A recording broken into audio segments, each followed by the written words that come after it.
Good evening and welcome on this chilly Tuesday. Thanks to all of you for venturing out in the cold. I am Cynthia Chavez Lamar, and I'm the director of the Indian Arts Research Center at SAR.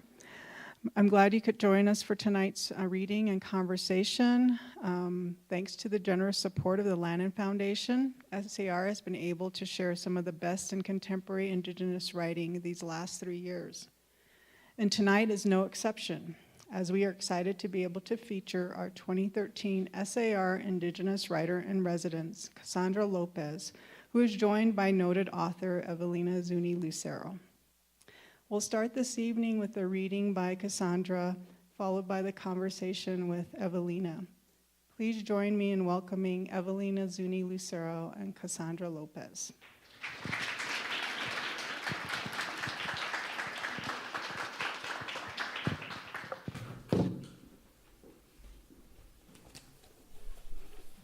Hello. Hi. It's good to see everybody. I feel a little naked because I only have one earring. And I'm used to having both. Okay. So I'm going to start off with a excerpt from one of the chapters that is in Eric's point of view. It's the son.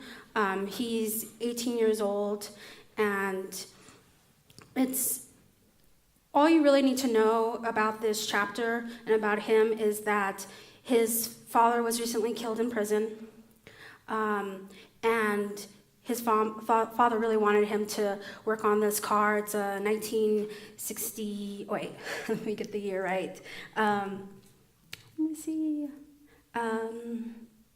Well, I think it's a 1967 Buick Riviera that they were going to work on, but unfortunately they were not able to because his dad was killed in prison. But it still gets done, and so this is a really important car to him. And his mother tells him not to go out at night, but of course he's 18 years old, so you know what happens. And there's a big car show coming up the next day. So here I'm going to go. I drove over to Sergio's house where Mikey and Sergio's cousin Renee were posted up. I didn't know Renee really well, except homegirl was shady as hell. I could have sworn I'd seen a picture of her on the local Most Wanted TV show. Mikey had been trying to get with her and I've been telling him that she was way too fine for him. Mikey was black, but he was only interested in Mexican girls. Sometimes people gave Mikey a lot of shit because he mostly kicked it with Mexicans or me. People don't always know what I am because I'm mixed, Native and Mexican. Not that it mattered to us, but some people didn't understand how we knew each other better than anyone else did. Knew each other's darkness, what we didn't like to talk about, like how when Sergio got tore up drunk, he would piss in his bed, and sometimes he'd cry about his mom who left him when he was 7. Or how Mikey's dad was always made all kinds of promises to take Mikey to live with him, to live with his new family in Arizona, but never did. And even though Mikey always said Las Palmas for life, Sergio and I knew that it had hurt Mikey that his dad had started a new life without him. When I got to Sergio's house, I revved the engine and beeped the horn. Sergio, Mikey, and Renee came out. "Beto, it's about time you got here. I'm starving," said Mikey. "Damn, Primo, aren't you ever full?" All of them smelled of alcohol. They were faded, probably started hours ago. "Shotgun," Sergio called out and opened the passenger door. He held it open while Renee and Mikey climbed into the back seat. "Man, what can I say? I'm a growing boy. I am always ready to grub." Mikey rubbed his hand on his stomach as he smiled at Renee. "I guess your big mouth matches your stomach then," said Sergio. Mikey was known for having a smart-ass mouth, something my dad hated, but Mikey loved to mess with people, especially when they took themselves too seriously. He could be goofy as hell, but would throw down to protect himself or his boys. My dad would have respected that. I caught Sergio checking out his hair in the visor's mirror and shook my head. He never passed up a chance to check himself out in the mirror. He always had plenty of girls on his jock. I turned back, lifted my chin, and said to Renee, "What's up, girl?" Just kicking it with the homeboy," she said. I noticed the dim light from her cigarette in her hand. "Hey, you gotta put that out," I said. I wasn't gonna let her fuck up my ride. She shrugged and said, "No problem. So I hear you got a space in the SoCal. You gonna roll out there tomorrow?" "Damn straight, wouldn't miss it," I said. Sergio gave me a pound, our fists quickly meeting each other. "What have you been up to? I haven't seen you around much." She shrugged, just trying to keep my PO off my back.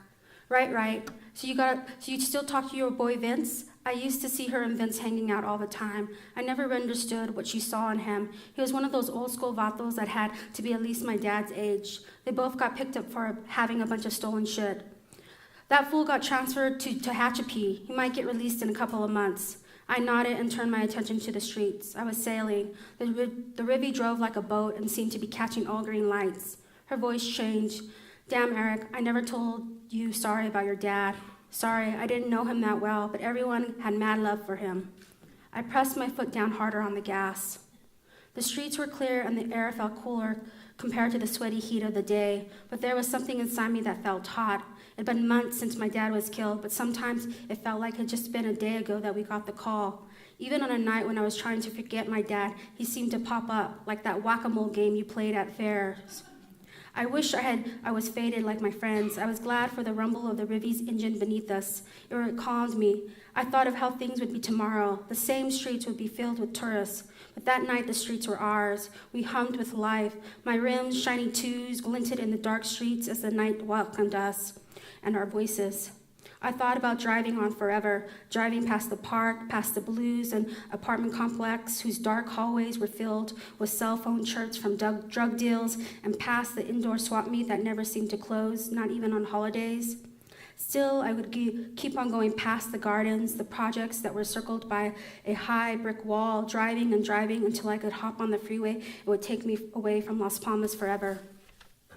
Driving and driving faster and faster till we took flight, like the stories of the birds my father told Alma and me about when we were little. A long time ago, our people were once birds or like birds and could fly above the mountains, desert, and ocean, looking for a new home. Finally, after a lot of hard times, the birds, our people, they returned.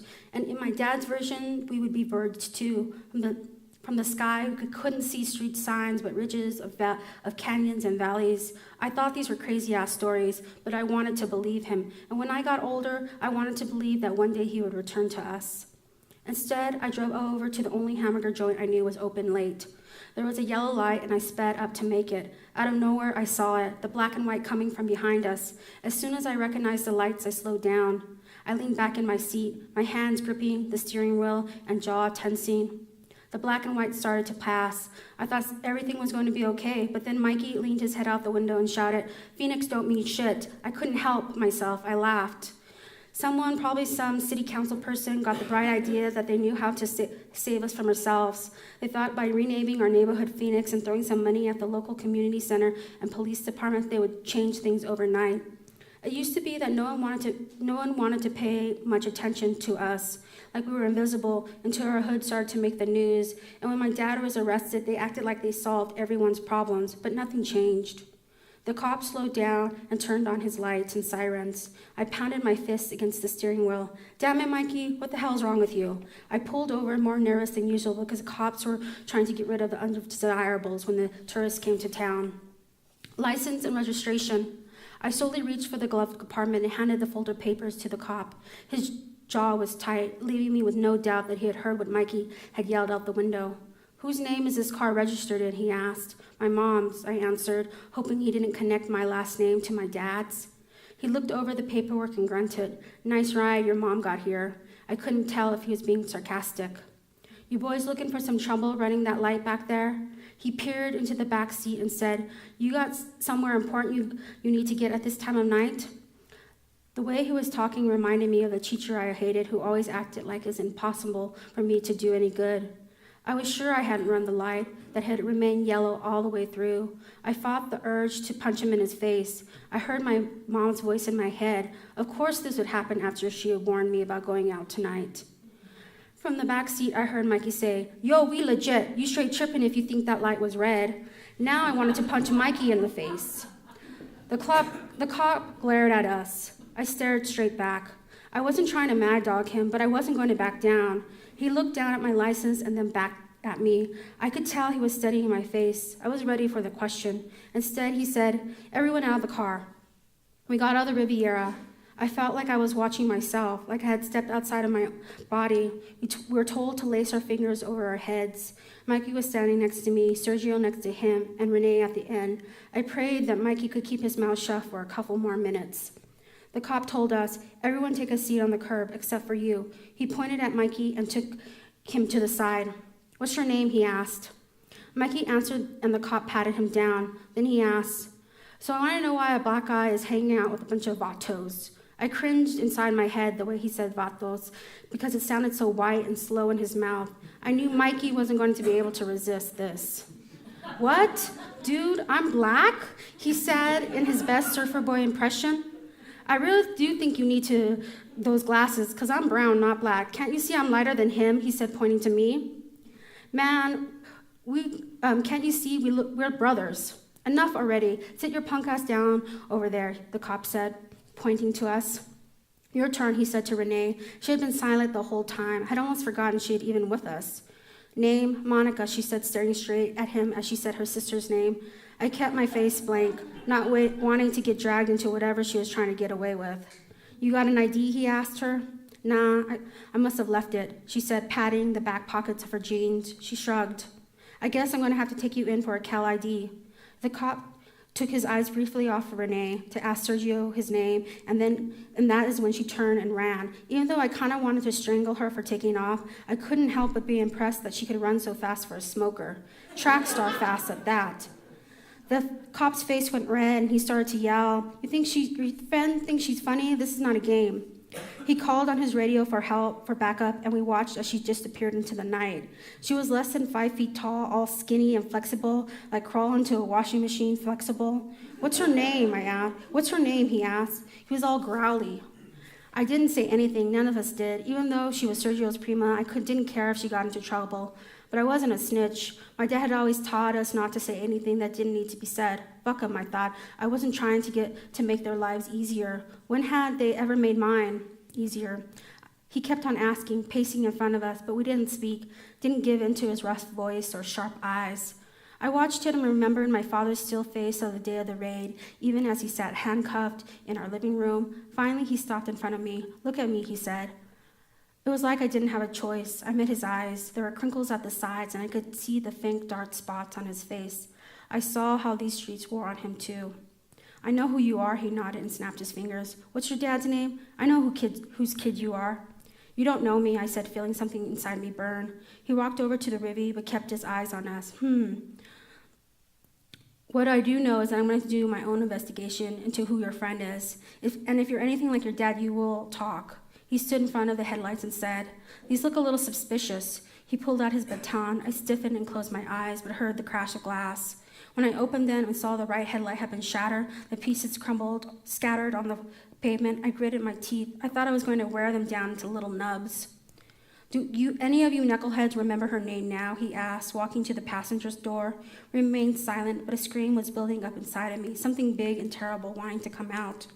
He opened the passenger door. Where I was sitting, I could see his back and some of his light brown hair, but I heard the ripping and knew he was tearing into the upholstery. I felt something tearing inside of me as I remembered the same ripping sound from the raid when our couches, pillows, and my little sister's stuffed animals were gutted like fish. "No," I said, not even fully aware I was speaking. "No, no, no," I said, and each time the words came out louder and bigger. I couldn't stop myself. I stood up, but I didn't realize until I felt Sergio's grabbing my shirt, pulling me down. The cop was looking at me now.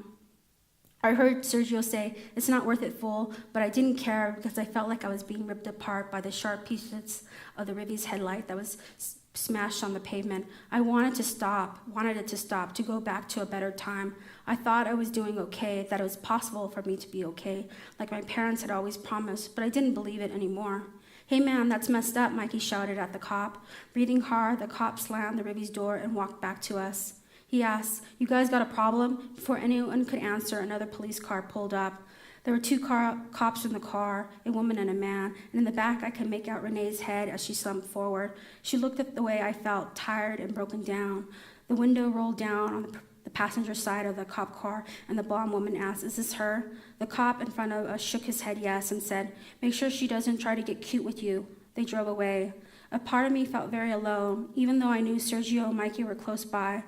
There didn't seem to be any cars on the street. Right then, it did seem possible that the night would swallow us up, but it wasn't something I was looking forward to anymore. I just wanted to go home. Maybe the cop wanted to go home too, because he said, "I'm gonna let you boys go." He said it like we should be all grateful and shit, like we should bow down to him. I nodded and kept my mouth shut. I hoped Sergio and Mikey could do the same. I felt Sergio elbow me, but I couldn't take a step forward or back. I felt stuck. I said, "Get out of here and fix that headlight unless you want a ticket," the cop said louder. I couldn't take my eyes off my car. I still didn't move. "Hey kid," the cop grumbled at me, "the next time I see you out here, I'm going to remember you. You look just like your dad, probably already following in his footsteps."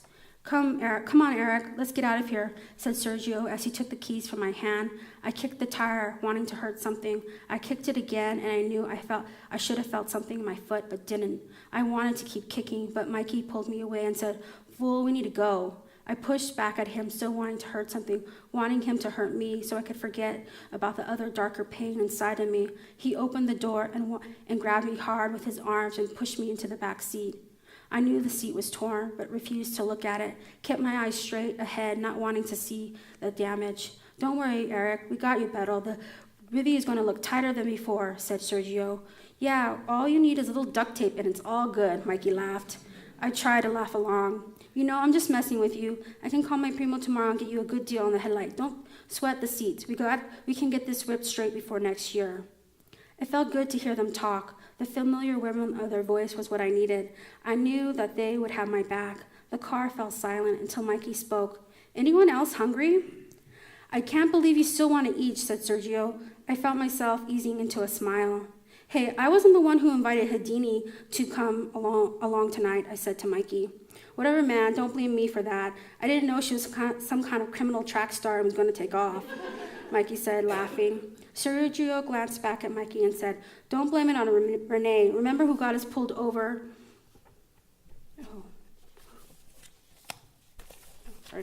"Remember who got us pulled over in the first place? We could have been done eating if you would shut your mouth for a moment." "Yeah, you dumbass." I turned to punch Mikey with my closed fist. He ducked, but I landed a hit on his shoulder. "Hey, watch the face. I have a date tomorrow," Mikey whined. "Now you got a date with my fist," I said, trying to swat at Mikey's head. We laughed driving back because life was too hard not to laugh. It was hard trying to make it out alive, all the ugliest around us, inside and out. It was hard to see the beauty, easy to miss the mountains jutting up into the sky on a clear day. And there we were, Sergio, Mikey, and me, my family, my sister and mom, all just living. And it was my sister, my mom, and I who were left to remember my father, who he was, not just what was written about him. It scared me that there might be a time when I would forget the little details about him, like his thick hands and tattooed arms. I wanted to keep him alive inside of me, whether I was driving in a rivy or in a bucket or walking someplace where the green and brown earth didn't have to break through cracked concrete to breathe.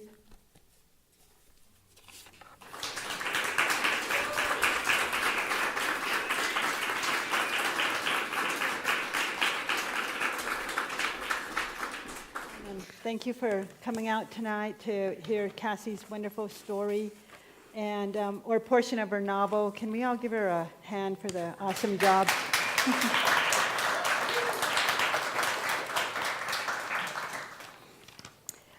This portion is going to be the conversation between Cassie and I. And Cassie, I just want to say thank you for asking me to work with you.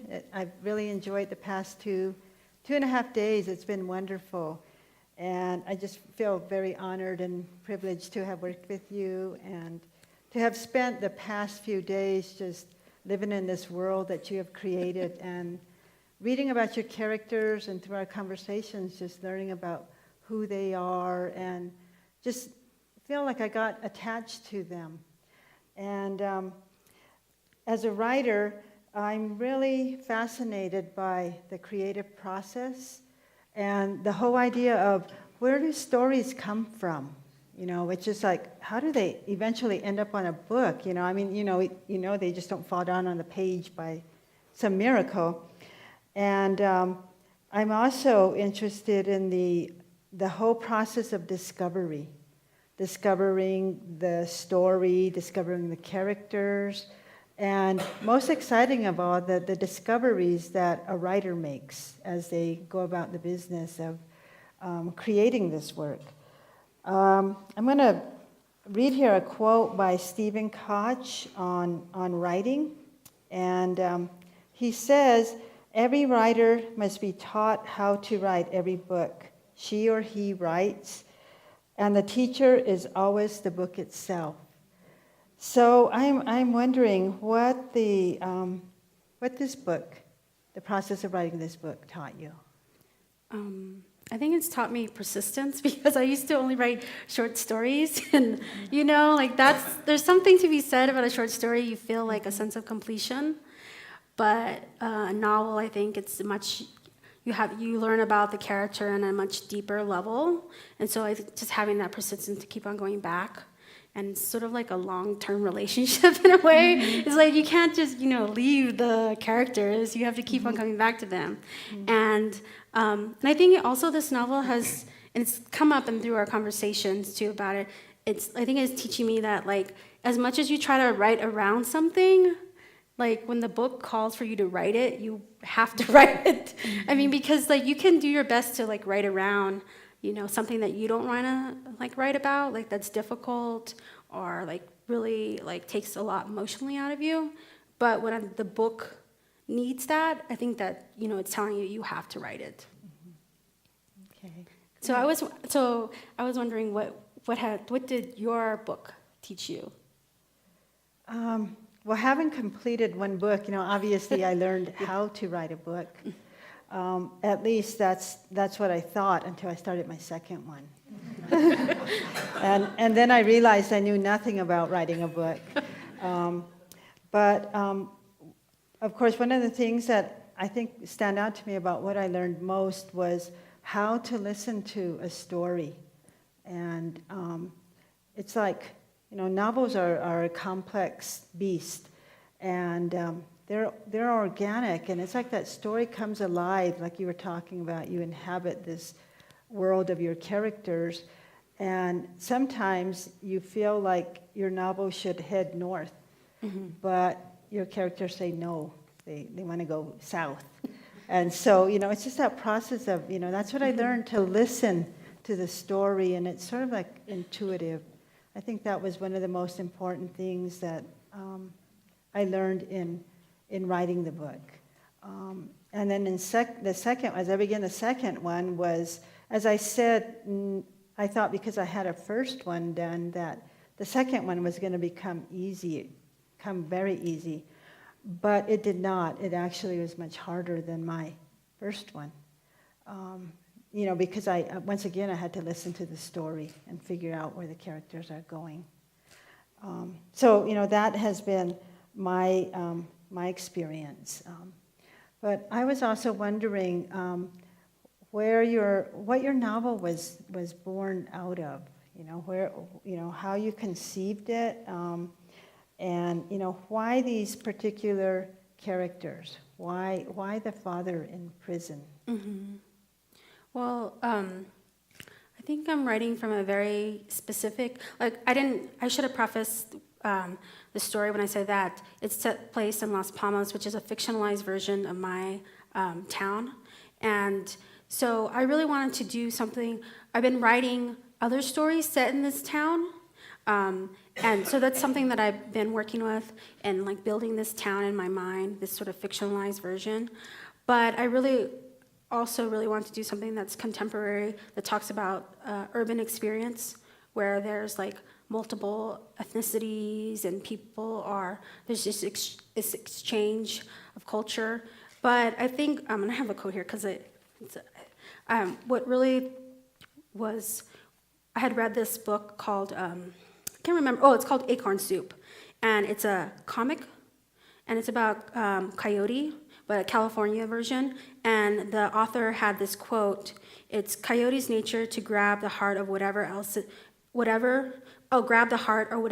around that he can get at the moment, yet he's acting from some kind of profound love. And so that to me just really struck me as being really important, because that goes back to a creation story, a Cahuilla creation story, and also very similar creation story in a lot of Southern California tribes, where after the creator has died, the coyote comes and the creator's being burned, and the coyote comes and steals his heart. And so he's doing something that's like taboo and not right, but at the same time it's like filled with love. So I'm just like interested in characters that are complex and do bad things, but still there's all kinds of love there, you know? So so a lot of the questions come up when I'm writing a story, like what would you, like I think how I started this story, or this book, is like what would you do if you loved someone who did things that were morally wrong? So in this story, the father, you know, the family loves the father, but he's a drug dealer involved in drugs and guns and all this other kind of stuff. So how would you love that person, you know? So I think that's where it sort of comes from. Exploring that whole question. Yeah, just what would you do? And also, like a question that always comes up to me is like, what does it mean to be from a place and leave that place? And what does it mean to be, and then to come back? And what does it mean to be from a place that you want to leave, but you never do leave? So like some of the characters, like Eric is sort of like that kind of, like he wants to leave, but maybe he never leaves.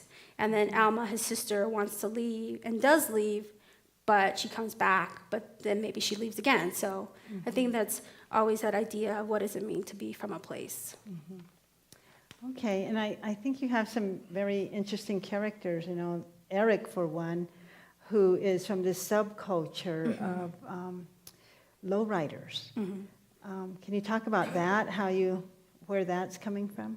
Well, that kind of comes from a personal place where my family is very into cars and really, really, really loves cars, and my brother loved cars, and even though I don't have that sort of connection, it's something that always interests me, and I think also in terms of making art, a car, making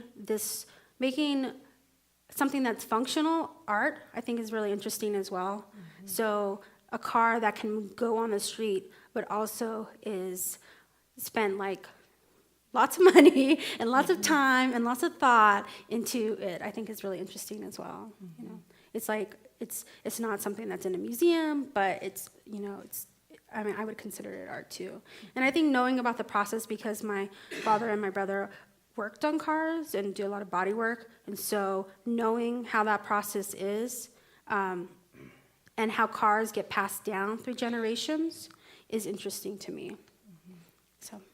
Okay, and Alma, the sister in the book, your other character, also is a fascinating character, because she's the one that leaves and goes the furthest, and actually goes to a prep school, a boarding school, and makes some discoveries there. So I was wondering, why the boarding school, and what does your character discover, or what did you discover? Did you discover anything about your character that surprised you? I think I discovered, like, right when you're talking about that, is that, for her, it's very much, it's an outlet. It's a way out. She sees it as a way out, a way to, she doesn't really appreciate so much where she's coming from in the same way that maybe that she will later, or maybe that her brother does. So she really sees that being an artist means leaving, for her in this time. That's the way she's viewing the world. And going to this sort of fancy boarding school is an outlet, a way out, where she doesn't have to get stuck. She doesn't feel like she's going to be stuck in her hometown, because that's sort of like the pattern she sees. But I think through writing the character, like, I figured out she was an artest. So that was sort of a discovery, that came later on. That was really happy. I was like, oh, that makes sense. She's an artist. Now this is great. I was like, I'm glad you told me this. Like, it made a lot of sense after, writing through it and figuring out that she would want to see these other places, I think one thing fascinating about her is that she sees the world differently than other people do. She sees the world in color, and she sees images. So could you talk about that a little bit?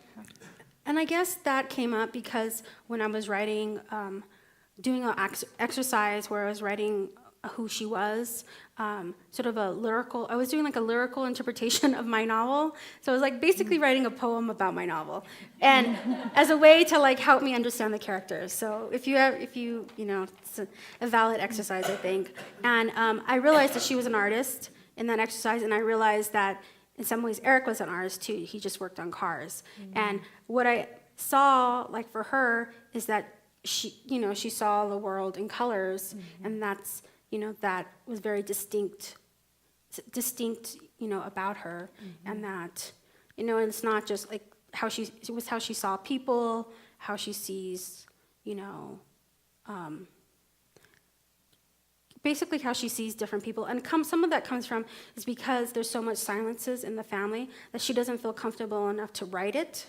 So she turns to art as a way to like express what her struggles are. So she can't, because there's so much silences in their family, and she can't write because of fear that it's going to be, someone's going to find it, or they're going to know about her father, that she turns to art. So she ended up basically telling her story in images, Yes. rather than words. And I thought it was wonderful how these characters take art and use it as a means of healing. But you also brought up the fact that this family is shrouded in secrecy, in silence, and that's one of the dominant themes in your work. Why silence? How did you come to that? I just think that in a lot of families, there's a lot of silence of things. Like always, not all families are the same. Maybe in some families you'll have more vocal person, but to me, it just makes sense that, especially in this family, that the silences would be compounded, by the activities the father was involved in, and that would cause a really great conflict, and so instead of there's being like these family secrets that like are kind of small or whatever, I think every family has secrets. So there's this one that's like kind of big, for them. So yeah. So the whole novel was about the family then breaking out of these silences and in the process becoming healed by. Yeah, and I really think there's like that's what I feel like it's moving toward. Like in some ways, even though they're each healing in their own way, or they're able to express themselves in the way that works for them. I think that's interesting, especially since in my first book, that's what was a theme as well, the silences that the family needed to break out of from one generation to the next. It got passed down. And so I was struck by the fact that when I sat down and worked with you, that we had these things in common in our book. Another theme in your work is migration and diaspora. And I know you've stated that you are addressing this theme because you feel that it's relevant in the present contemporary Native society. How do you see that? I guess that's also a reflection of my own life as well. Like, I went to undergraduate in New York. I went to grad school in New Mexico. I'm like always back and forth in places, and I know other people who are like that too. Half of my family never knows when I'm back in California. So they're like, "Oh, you were here?" And I was like, "Yes, but now I'm leaving." So, there's that part. I think that I'm not the only one who's has that experience, and I think that there's, and especially like in a lot of times in my town, it's like there's not a lot of opportunities for people sometimes, and so they have to go out to get jobs or to do other things, go to school, and so it's not that there's a right or a wrong, but this is just sort of an expression of this experience, and also it kind of goes back to I have this real interest in sort of Cahuilla traditional or bird songs, which also reflect and talk about sort of the first migrations of the people. And so these these songs are social songs, and basically they tell about what happened, what the people did after the creator was killed, and they traveled the world several times. There are different versions, and they became birds. That's what sort of in that story. They became like birds, a metaphor to allegory. And that, to me, it's like, when I started to think about that, it was like, oh, that's really parallels what I'm trying to do with my work and what I'm interested in.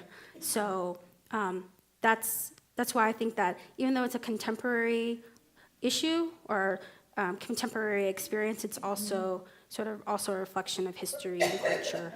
Mm-hmm. I think it's wonderful to see how your characters actually do that. And as it plays out in the story, there's a lot of movement in your chapters, even with Eric and how he has a car, and the idea that's implied there with the movement, and then Alma moving across the country to boarding school and then coming home. And you had mentioned that earlier about how some people move about, and why do they do that? Why are they compelled to do that? And then why do some people stay in the same place? And the mother, I guess comes the closest to staying in the same place, although she herself then also has movement and moving from one house to the next. But also I saw the mother as being the home base for the kids. So, you just had all these wonderful movement within the book, and then you weave in the stories of the birds that you mentioned. So I think that's really beautiful. And I also noticed that, and I mentioned this to you about the two cubs in the story, and how I was like, these two cubs, are they representative of the two characters, Eric and Alma? So was that, I don't know if you had realized that. Was that something unconscious? It wasn't a conscious decision, but but thank you. That gives me an idea how I can play with that more. But in terms of like a lot of these bird songs, they talk about transformations, like people turn into different animals. And in that story that you're talking about, in her dream, the father turns into a bear, and that's like in her, that is our. He's not a bear, but he's talking about those bears, like he's talking about people who could change into bears. So some of that is also a reflection of those stories as well, that sort of like seep into the other narratives that are sort of like the contemporary experience. It also seems like the urban area, particularly the fictional town of Las Palmas, is a hostile environment, particularly in this piece that you read about Eric. And I really like the ending line to that, where I forget exactly how it goes, but where he recognizes the struggle of a plant, a flower or something, to come up between the cracks of the asphalt. Whereas when they are in the mountains, that's a whole different environment that they seem more fluid in, more comfortable in. And was that, again, something conscious, a conscious decision on your part to structure it that way? I think not a I think conscious is that they see it as a refuge, and they call it their sky island, that there's this place that's ecologically different. Well, Alma, because she reads more, knows that this is this sort of like place that's ecologically different than like where they are at, some more chaparral desert, and also that it holds these like really like sort of like nice family moments for them. So I think that's part of it, but also just like as I imagine it, it's greener, it's the air is the air is better, there's less smog, there's like all of so they can, and it's also there's less threat against them there, there's and their father would go up there when he wanted to get away. So I think that has a lot to do with it. So it's like the physical environment, and then also being physically removed from their neighborhood. I think that's also interesting, given California native history as well, and how the natural world is the world that they feel most comfortable in. I mean, I can see that just in listening to you now. And also to return back to the theme of migration and diaspora in your work, you had mentioned how you see that as very common today. And do you have anything else further to say about that, about the diaspora and its application to Native people today? Or I think that I don't remember if I was going to say something or not. Let me see. I think that I find those stories the most interesting when there is that movement, because there's always, if you're talking about, there is a place that's home. Like when people say, like Native friends, like I'm going home, I know what they mean, whether I'm going back to this place or I'm going, you know, but when they say I'm going home, I understand what that means, you know, that it's home and home, you know, where it's like a cultural home, a family home, and that, I think that is sort of an interesting thing to think about, where they're, like the characters, they have a sort of history with a place, and there's other people there who are living there as well, but may not understand or know or appreciate or know all that history, but they're all sort of like coexisting there. So I think that's sort of an interesting, like even the other characters who are not Native, they're like also in flux as well, you know. So I think that's sort of like very modern, you know, experience. it's like the modern condition. Yeah, is to be in movement, and also like in traditionally, like even though yes, people stayed in a certain area, like my tribal, like there was also movement too. So like people went from like the mountains to the desert to this different areas where there was this, you know, trade and movement and stuff. So yes, it's contemporary, but it's also, you know, kind of also reflecting back to, you know, tradition and history and all that. I think your statement's interesting because I was just thinking that in pre-contact times, Native people were fluid. You know, I mean, now we sort of got confined to reservations or areas designated where our communities are. But, you know, prior to contact, we moved freely all over the place. We didn't think about it. We intermarried. And no one thought much of it. And whereas it seemed like there came to be a time where that even became political as to, you know, you can't go away. You got to stay here at home. But you know, you're taking your characters, and although they're contemporary, they're very much Native, you know, concepts at work, underlying your work. Also, I wanted to hear your thoughts about the evolvement of Native American literature, and you know, beginning from the 1970s, you know, late 1960s, 70s, when the Native American Renaissance began, and there was that outpouring of literature by Native writers, and at that time, a good deal of the writing was, you know, was largely political. It was largely about giving voice. Native writers having the opportunity to tell their story after being silent for so long, and also about identity.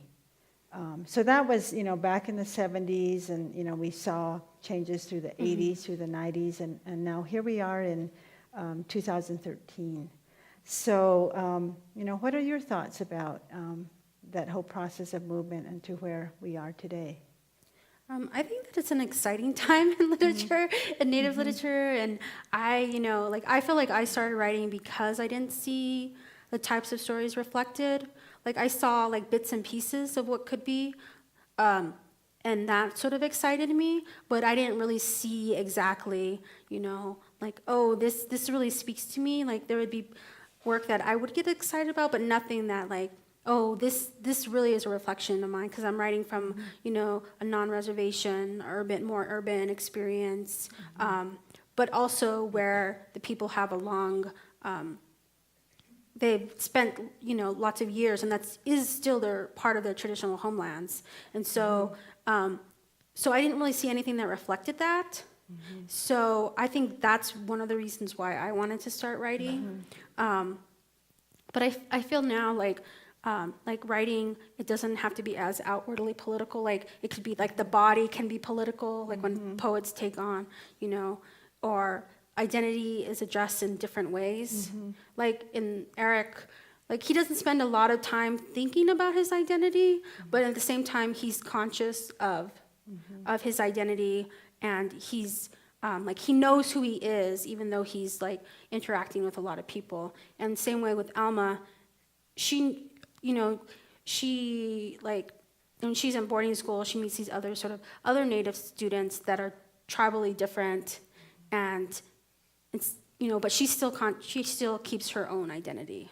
So there's sort of like a little pan-Indian thing there, but she's very much her own person. So I think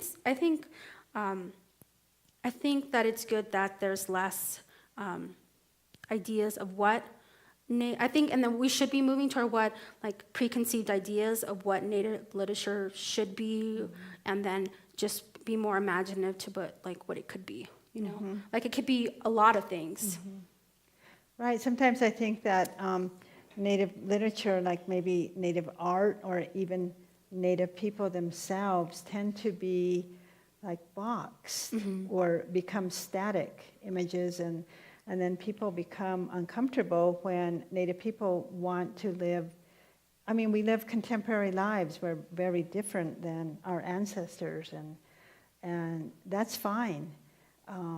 And I do think it's important, as you said, that Native people write where they are today, that we don't necessarily stay the same. In a lot of ways we do, we just express it differently, as you were saying. One other thing I want to bring up is this online journal that you are now involved in, that also is becoming a print journal, As Us. Can you talk about that, how you came up with that, that project, and what you're hoping to achieve in that? Sure. So I'm very proud of this. You can buy it on Amazon. So plugging it because we really like the support. And it has, it's our first issue, inaugural issue. And really it came about, there was 3 of us, Tanea and Christine, and, really just talking about how the difficulties in publishing, and the difficulties we had experienced. It's also as female writers, because we focus on female writers, Indigenous and women of color. And so instead of, it's so hard to publish and to get your name out there. And instead of, yes, we can complain, but also we can do something for other people. So I think it's really fulfilling to be able to publish people that we believe in their work. We really believe in their work and promote them and try to give other people access to them. So I think, and as you talk about, there's people doing all kinds of different work, more experimental, more sort of more narrative, that maybe is a little bit what is thought as sort of being what is, considered Native poetry or Native fiction or whatever. And with the online component, one thing that's nice about it is that we can use multimedia. We can use audio, video, and all that kind of stuff to enhance the experience, especially with poetry, where it's sort of it should be sort of an audio sort of experience, So I think that's really great about it. And when we're talking about what is a Native literature or poetry, we have one person that we published, Tria Andrews, who she's Filipina and Cherokee, but she's writing about the Filipino industrial schools, and that's but it's still it's still that's still Native poetry. It's just also sort of reflection.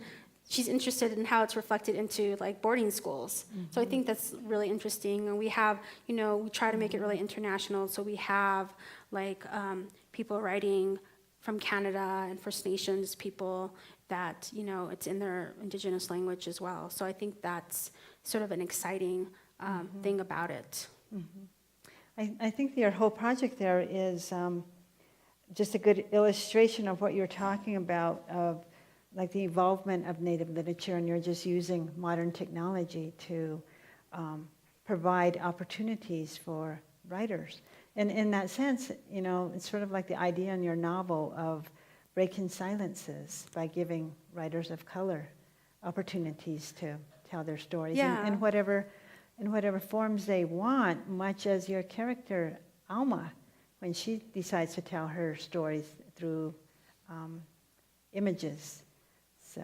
Yeah, and that's great. One thing that we do have a print version that's I say it's on Amazon, but like one of the great things about the online format is like we were able to publish recently this photo essay that's been doing so well, and like it's great because you can look at the photo essay is about a grandmother who's making kneel down bread, and and it's just a great experience that we wouldn't have been able to publish it, afford to publish it, in a print. But people can still experience this person's photography and their experience why this is important to them. So I think it's really about creating opportunities for other people. That's really fulfilling. Sounds like your two projects kind of feed each other, Yes.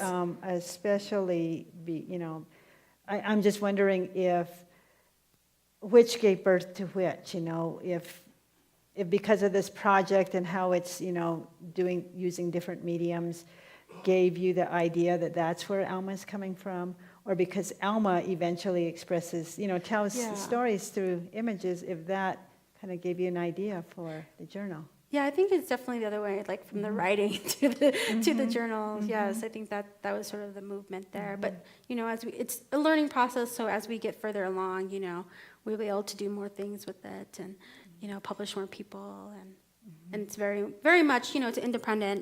It's very much like a community. These are writers that we admire and that we admire their work, and we're trying to help them. And I think they definitely feel it's like a community as well. They're very supportive of the project. Again, another exciting idea, creating community through cyberspace. Yes.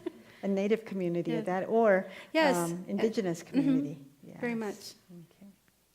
Well, again, I thank you for giving me the opportunity to work with you. And as I said, it's been a great privilege to come to know your characters and your way of thinking.